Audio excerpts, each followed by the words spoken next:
आज हम आपको बिल ऑफ एक्सचेंज का चौथा वीडियो प्रोवाइड कर रहे हैं। इसके पहले हमने 3 वीडियो ऑलरेडी दे दिया था। सबसे पहले वीडियो में हमने आपको ये बताया था आज कि बिल कब लिखा जाता है, कौन कौन सी सिचुएशंस होती हैं, बिल को किस नाम से जाना जाता है, बिल ऑफ एक्सचेंज का क्या मतलब है और प्रॉमिसरी नोट का क्या मतलब है। एक वीडियो में हमने ये प्रेजेंट किया था। दूसरे वीडियो में हमने बिल ऑफ एक्सचेंज रिलेटेड कौन कौन सी जर्नल एंट्री हो सकती है, किस किस कंडीशंस में, उससे रिलेटेड हमने एक वीडियो प्रोवाइड किया था। और एक वीडियो हमने आपको दिया था जिसमें एक क्वेश्चन लिया था सिंपल, जिसमें बिल लिखा गया, बिल को डिस्काउंट कराया गया, सामान बेचा गया और बिल का पेमेंट हो गया। उसी से मिलता जुलता हमें आपको एक चौथा वीडियो दे रहे हैं। अब हम इस टॉपिक में आपको छोटे छोटे वीडियो प्रोवाइड करेंगे हर एक नई नई कंडीशंस के, कि अगर मान लीजिए बिल आप किसी को इंडोर्स करते हैं तब क्या एंट्री होगी, बिल अगर कलेक्शन के लिए बैंक के पास भेजा जाता है तब क्या एंट्री हो सकती है, बिल अगर आपका रिन्यूअल होता है, मतलब आपने पुराना बिल लिखा वो डिसऑनर हो गया, नया बिल लिखते हैं उसका पेमेंट होता तब क्या होता है। इसी प्रकार एक इंसॉल्वेंट की सिचुएशन होती है, जब ड्रायर और ड्राई दो लोग होते हैं और ड्राई उसका पेमेंट नहीं कर पाता है तो उस समय कौन सी एंट्रियाँ होती हैं।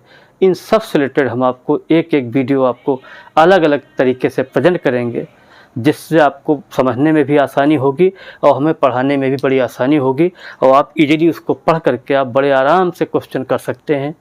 हम अनसॉल्व क्वेश्चन भी कराएंगे, ऐसा नहीं है, लेकिन अब हम धीरे धीरे अपनी मंजिल की तरफ बढ़ रहे हैं, क्योंकि सबसे पहला मकसद हमारा ये है कि 12th के लगभग टॉपिक कवर हो गए हैं, एक टॉपिक बचा है, 11th के कुछ टॉपिक्स बचे हैं जो चल रहे हैं, उनको हम कंप्लीट कर लेंगे, फिर हम बहुत सिस्टमेटिक तरीके से अपने यूट्यूब चैनल को कैरी ऑन करेंगे। Just we are going to read the question. अब हम क्वेश्चन पर आते हैं, जो क्वेश्चन नंबर 4 वीडियो में आपको हम प्रोवाइड कर रहे हैं। A sold goods to B, A ने बी को सामान बेचा 20,000 रुपये का 15 मार्च 2019 को 20,000 रुपये का सामान ए ने बी को बेचा। On the same date B accepted a bill drawn upon him by A, A ने बी पर बिल लिखा, बी ने उसको एक्सेप्ट कर दिया। एट ए 4 month फॉर 20,000, 4 महीने का बिल है और 20,000 रुपये का जितने का आपने सामान बेचा था उसी का बिल लिखा जाएगा। अगर ये नहीं लिखा होता तो आप मान के चलते कि 20,000 रुपये का सामान बेचा उसी का बिल लिखा जाएगा, क्योंकि अभी हमने पिछले वीडियो में बताया था कि बिल कब लिखा जाता है, जब क्रेडिट ट्रांजैक्शन होता है। क्रेडिट ट्रांजैक्शन का मतलब यहाँ देखो, ए बेच रहा है बी को, बी खरीद रहा, तो यहाँ कोई कैश तो दिख नहीं रहा है, इसीलिए इसको क्रेडिट ट्रांजैक्शन बोलेंगे। A discounted the bill on 15 April 2019 at the rate of 15% per annum from bank, ए ने बिल को 15% के हिसाब से बैंक से भुना लिया है। बैंक से डिस्काउंट कराने का मतलब होता है कि आप सभी जानते हैं, या आपको हम बताना चाह रहे हैं कि जितने ही बिजनेसमैन होते हैं उनके करंट अकाउंट होते हैं। करंट अकाउंट का मतलब होता है जब बिजनेसमैन चाहे बैंक से पेमेंट ले सकता है। तो होता क्या है कि किसी बिजनेसमैन के पास इतना टाइम नहीं होता है कि वो आपकी 4 महीने वेट करे।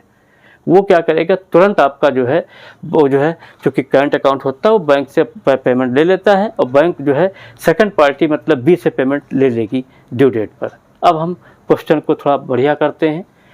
अब आपको लिखा है make journal entry in the book of A or B, A journal entry और in the book of B, in the book of A, in the book of A journal entry. A के book में कौन सी journal entry होंगी वो आपकी लिखी हुई हैं, इन the book of A, in the book of A journal entry.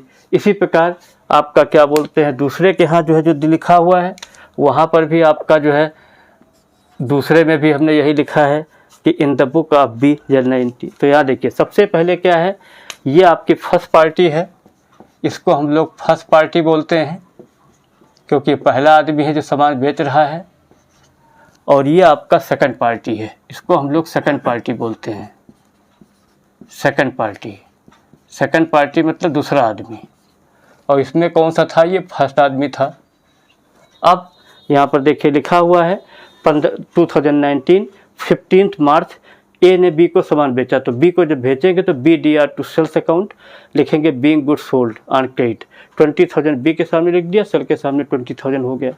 अब उसी डेट में देखिए यहाँ पर आ जाइए, ए के यहाँ सॉरी बी के यहाँ आएंगे, यहाँ लिखेंगे to date particular LF amount जैसे जनरल का कॉलम होता था 2019 15 मार्च पर। अब ये आदमी सामान बेचेगा ए तो बी खरीद लेगा। ए के यहाँ हमेशा बी देखिए डेबिट क्रेडिट होता रहेगा और बी के यहाँ ए हमेशा डेबिट क्रेडिट होता रहेगा।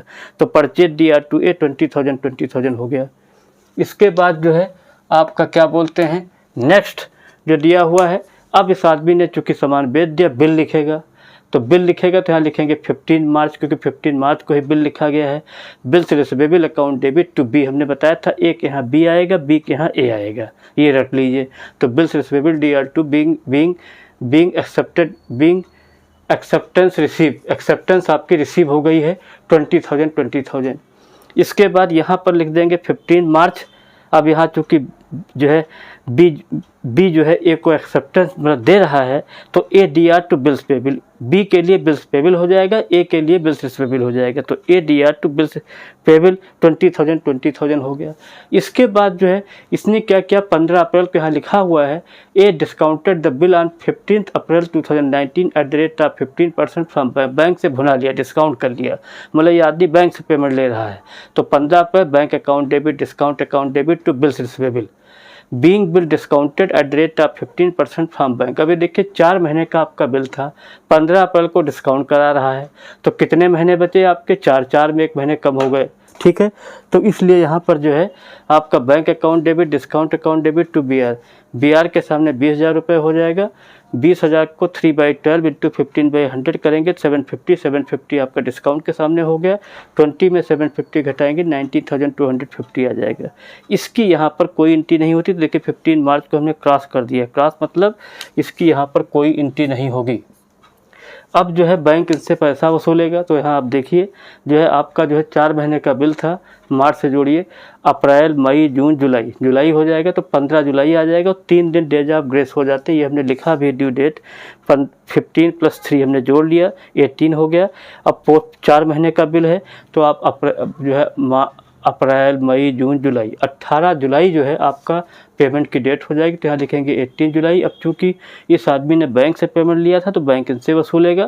तो यहाँ पर देखिए एंट्री क्या बची हुई है इसके ऊपर, ए DR2 बिल्स पेबल था, तो यहाँ हो जाएगा bills payable account DR2 bank 20,000 being amount of bills payable paid on maturity पर इसका पेमेंट हो गया। एक बार और देख लीजिए, ए के यहाँ बी, देखिए बी DR2 सेल, जब इसने सामान बेचा 20,000, इसने क्या किया, बी के यहाँ हमेशा ए आएगा, परचेज DR2A 20,000 हो गया। यहाँ पर चूँकि जो पहला फर्स्ट पार्टी के लिए बिल रिसीवेबल होता है, तो बिल रिसीवेबल DR2B 20,000 हो गया। यहाँ हो जाएगा बी के यहाँ ए DR2 बिल्स पेबल 20,000। इसके बाद जो है इस बिल को डिस्काउंट कराया 15 अप्रैल को, तो bank debit, discount debit to BR रख लीजिए, ठीक है। तो 20,000 आपका बिल रिसीवेबल के सामने हो जाएगा, 750 डिस्काउंट के सामने हो जाएगा, इसमें से इसको घटाएंगे, 20 में 750, 19,250 बैंक के सामने आ जाएगा। अब इसकी यहाँ पर कोई एंट्री नहीं होती, तो हमने क्रॉस लगा दिया है। इसके बाद बैंक इनसे पैसा वसूलेगा। तो 4 महीने का बिल है, तो अप्रैल मई जून जुलाई हो जाएगा। 3 दिन जो है अलग से छूट दी जाती, जिससे आप पेमेंट का व्यवस्था कर सकें, ठीक है। तो यहाँ हो जाएगा bills payable DR2 bank 20,000 being amount of bills paid on maturity में इसका पेमेंट हो गया।